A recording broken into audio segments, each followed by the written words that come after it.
نحمدہ ونصلی ونسلم علی رسولہ الکریم اما بعد فاعوذ باللہ من الشیطان الرجیم بسم اللہ الرحمن الرحیم۔ ناظرین کرام، السلام علیکم ورحمۃ اللہ وبرکاتہ۔ حافظ سید فیضان ہاشمی حاضر خدمت ہے۔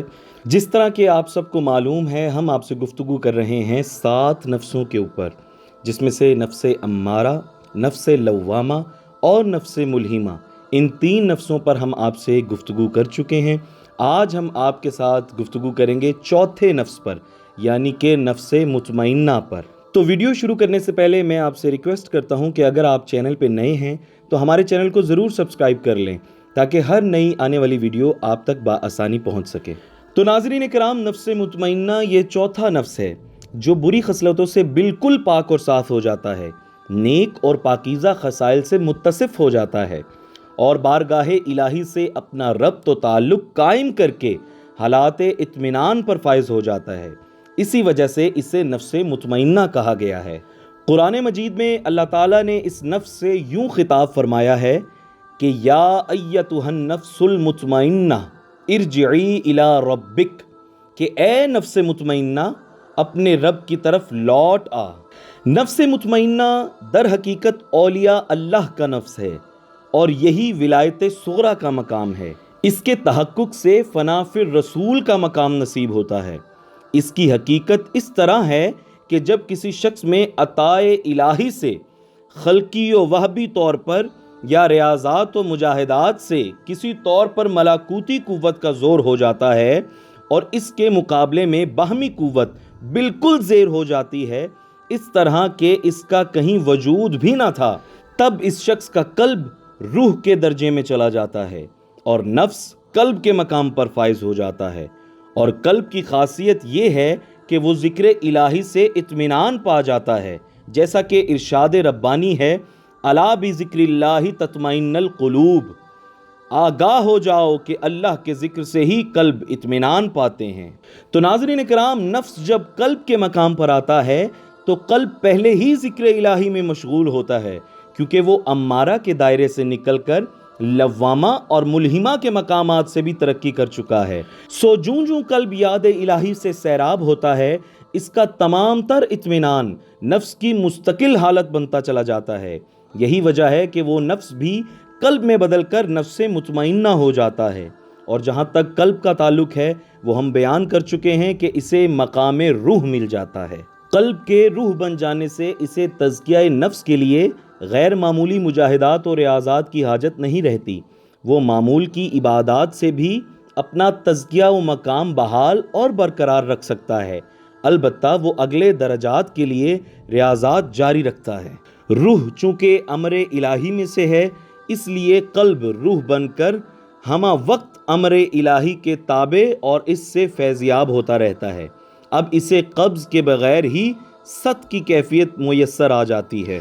وہ قلب کو اضطراب کے بغیر ہی الفت و محبت کے چشموں سے سیراب ہوتا رہتا ہے اور بے ہوش ہوئے بغیر حالت وجد سے بہریاب ہوتا ہے۔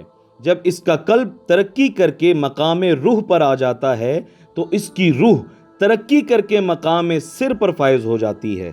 تو اس کا خلاصہ یہ ہوا کہ نفس قلب بن جاتا ہے اور قلب روح بن جاتا ہے اور روح سر میں بدل جاتی ہے۔ اس کے باعث اس پر عالم غیب کے علوم و معارف اور اسرار کا دروازہ کھل جاتا ہے اور اسے علوم و معارف، اسرار و رموز اور حقائق و لطائف کا ادراک اور حصول ہونے لگتا ہے۔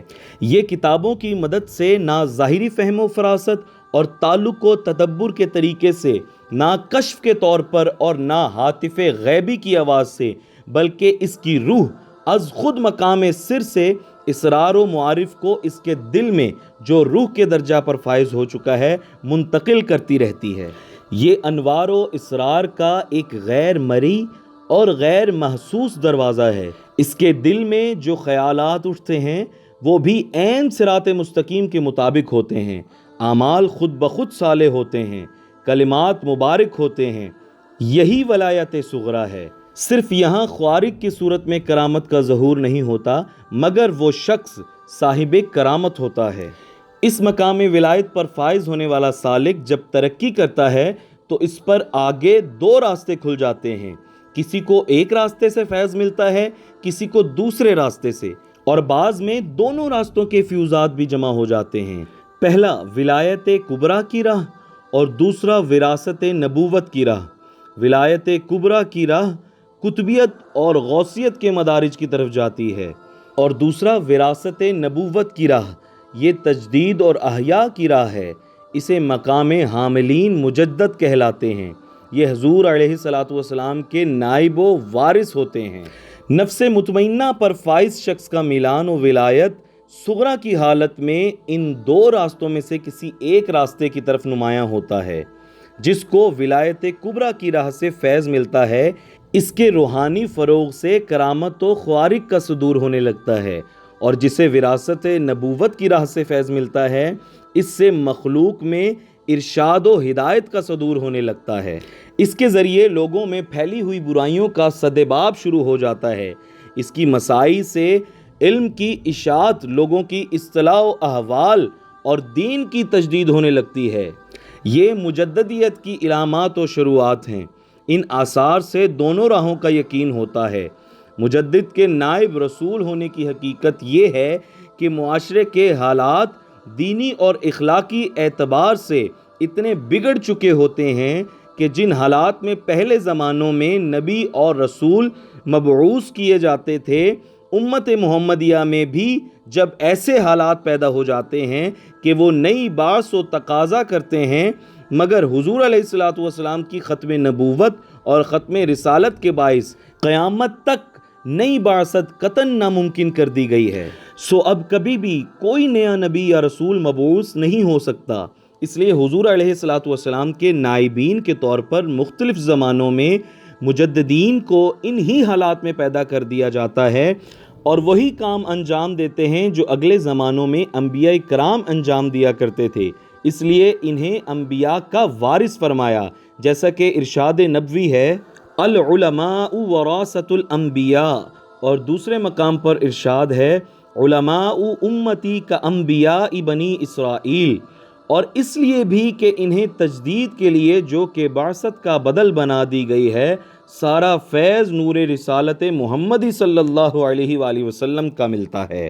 ناظرین کرام، نفس مطمئنہ کی صفات میں عفو و درگزر، بخشش و عطا، توکل، حلم و بردباری، عبادت گزاری، شکر اور رضا خاص طور پر نمایاں حیثیت رکھتی ہیں۔ خواب میں نفس مطمئنہ کی مثالی صورتیں قابل ذکر ہیں: قرآن مجید کی تلاوت، نبی اللہ کی زیارت یا کعبۃ اللہ کی، مسجد نبوی کی زیارت، مدینہ طیبہ یا بیت المقدس کی زیارت، یا کسی بادشاہ، قاضی، عالم یا مشائخ و بزرگوں کی زیارت، کسی جامع مسجد، مدرسہ، صالح لوگوں کے مکان یا قیام گاہ کی زیارت، یا اس طرح دیگر مبارک مقامات کی زیارت۔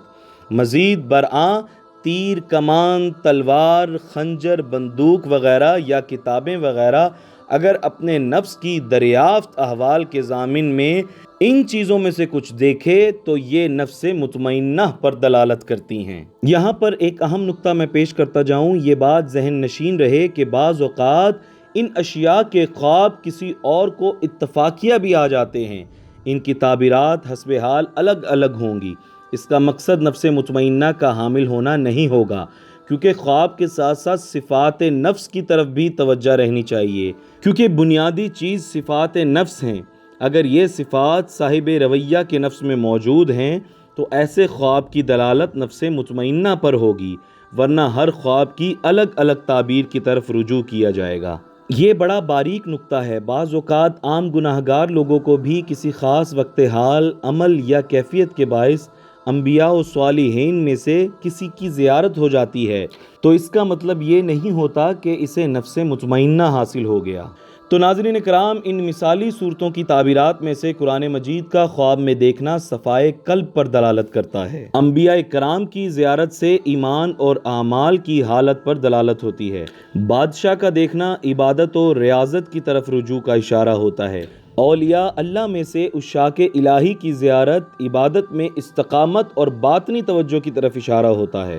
مشائخ کرام کی زیارت نفس کی رہنمائی ہوتی ہے۔ قاضیوں اور ججوں کا دیکھنا احکام الہی کی پیروی پر دلالت کرتا ہے۔ جامع مسجد، مدرسہ، جھنڈا، تیر کمان، بندوق اور دیگر اسلحہ وغیرہ حسب حال وسوسوں کی موجودگی پر دلالت کرتا ہے۔ یہ رہنمائی ہوتی ہے کہ ان کا مزید ازالہ کیا جائے۔ معلوم ہونا چاہیے یہ وساوس اور خطرات کبھی نفس کی جانب سے، کبھی شیطان اور کبھی دل کی جانب سے ہوتے ہیں۔ ان کا ازالہ بھی جدا جدا طریقوں سے ہوتا ہے۔ ناظرین اکرام، اس کے لیے مؤثر ذکر کا اسم حق ہے۔ یا حق انت الحق، اس میں توجہ کے فروغ کے لیے یا مجیب انت الحق یا مغیث انت الحق کے اذکار مفید ہیں۔